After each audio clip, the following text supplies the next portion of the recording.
عرش اولا ہلایا تھا، کس نے بیوی کا دل دکھایا تھا، کچھ تو سوچو ذرا مسلمانوں، کس نے زہرا کا گھر جلایا تھا۔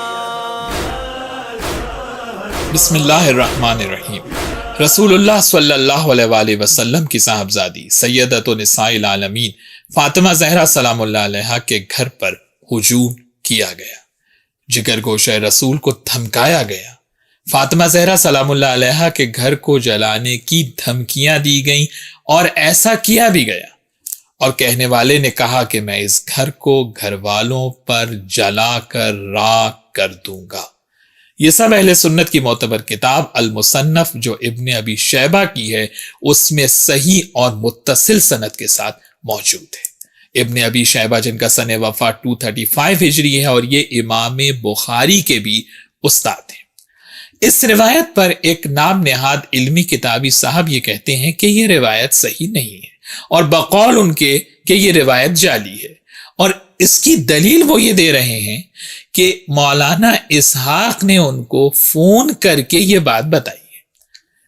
یہ ہے جناب بابوں کے خلاف بات کرنے والے صاحب کی اپنی علمی تحقیق کا معیار، آپ خود اندازہ لگا سکتے ہیں۔ دیکھیے بہت سادہ سی بات ہے، اہل سنت ہی کے معیار پر دیکھ لیتے ہیں کہ یہ روایت جو المصنف ابن ابی شیبہ میں نقل ہوئی ہے یہ جعلی ہے یا صحیح السند ہے۔ آئیے پہلے اس روایت کے راویوں کو ایک ایک کر کے دیکھتے ہیں۔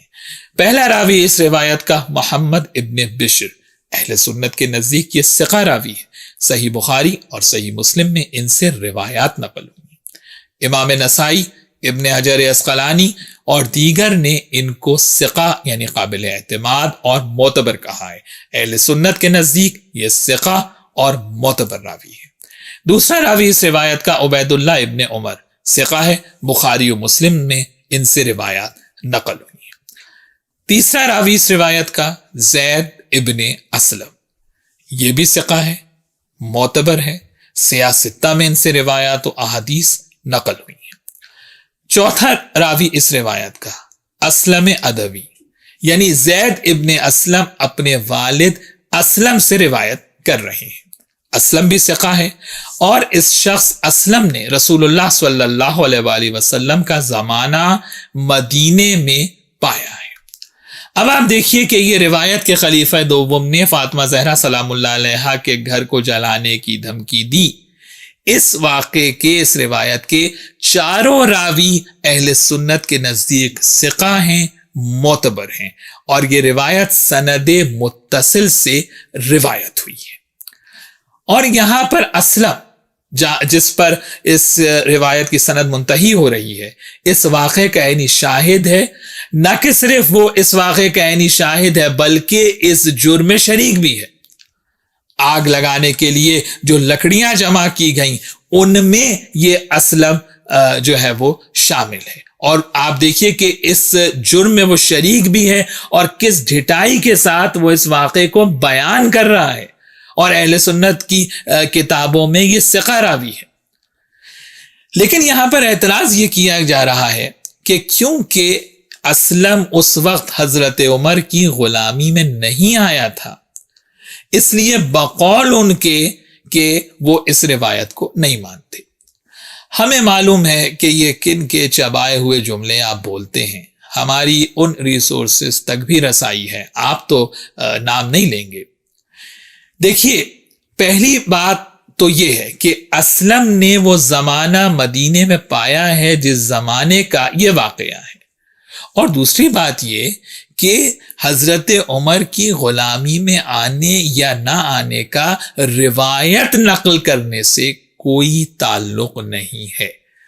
آپ اس روایت سے فرار اختیار نہیں کر سکتے، کیونکہ اسلم ادوی سے صحیح بخاری اور صحیح مسلم میں روایات نقل ہوئی ہیں۔ یہ دیکھیں، یہ آپ کے سامنے صحیح بخاری کی روایت ہے کہ 6 ہجری کے واقعات کی روایت صحیح بخاری میں اسی اسلم سے نقل ہو رہی ہے۔ تو اس وقت بھی تو وہ حضرت عمر کی غلامی میں نہیں آیا تھا۔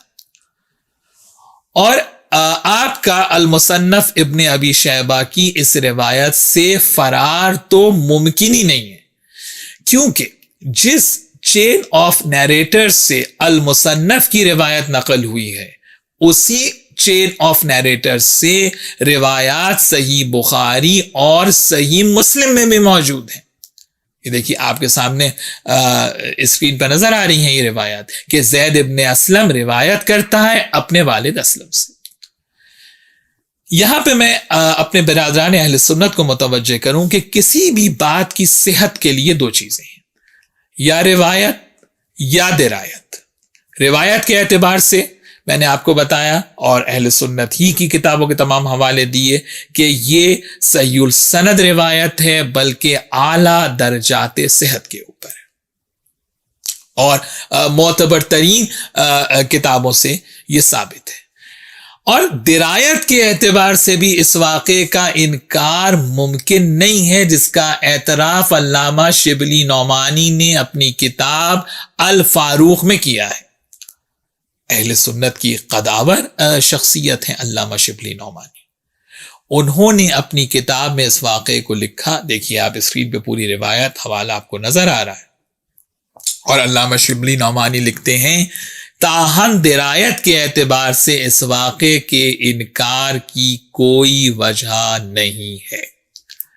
دیکھیے بالکل واضح بات ہے، فاطمہ زہرا سلام اللہ علیہا کے گھر کو جلانے کی دھمکیاں دی گئیں۔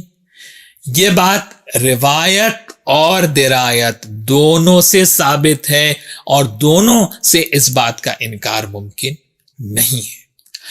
اسی لیے اہل سنت کے معتبر اور جید محققین نے بھی اس روایت کو صحیح قرار دیا ہے اور اسے تسلیم کیا ہے۔ شاہ عبدالحق محدث دہلوی نے ازالت الخفا عن خلافت الخلفاء میں دیکھیے یہ پوری روایت جو ہے وہ لکھی ہے، اور شرط بخاری و مسلم پر اس روایت کو صحیح قرار دیا ہے۔ دوسرا حوالہ المصنف ابن ابی شیبہ تحقیق ناصر ابو حبیب، دیکھیے آپ پوری روایت انہوں نے یہاں پہ نقل کی اور اس کے بعد لکھا صحیح۔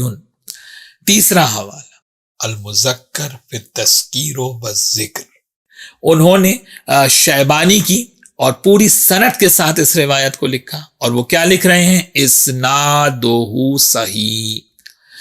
اب جب روایت اور درایت دونوں سے اس واقعے کا انکار ممکن نہ ہوا تو یہ کہا گیا کہ بھائی دھمکی ہی تو دی تھی، آگ تو نہیں لگائی تھی۔ اللہ اکبر، فاطمہ زہرا سلام اللہ علیہا کو یہ جملے کہہ کر دھمکانا ہی انسان کے ڈوب کر مر جانے کے لیے بہت کافی ہے۔ کاش اس زمانے کے مسلمانوں نے فاطمہ زہرا سلام اللہ علیہا کی عظمت کو پہچانا ہوتا، جو رسول اللہ صلی اللہ علیہ وآلہ وسلم بار بار بتا کر گئے تھے۔ لیکن اب بھی وقت ہے۔ خاتون جنت فاطمہ زہرا سلام اللہ علیہا کے معاملے پر آپ خود تحقیق کریں، سنی سنائی باتوں پہ نتیجہ نہ نکالیں، بالتحقیق نتیجہ نکالیں، اور اس معاملے میں مناظرے کی بجائے محاسبہ نفس کے عنوان سے تحقیق کریں۔ یہ خاتون جنت کی عظمت کا معاملہ ہے، یہ شیعہ سنی کا معاملہ نہیں ہے، یہ معاملہ آپ کے اور آپ کے رب کے درمیان ہے۔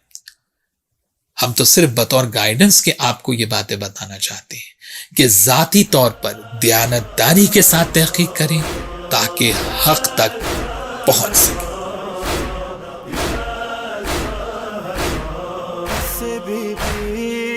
اپنا منہ پھیرا، سے ناراض اٹھ گئی زہرا، سے بلتے نبی پہ ڈھائے ستون، کون آیا تھا دھمکی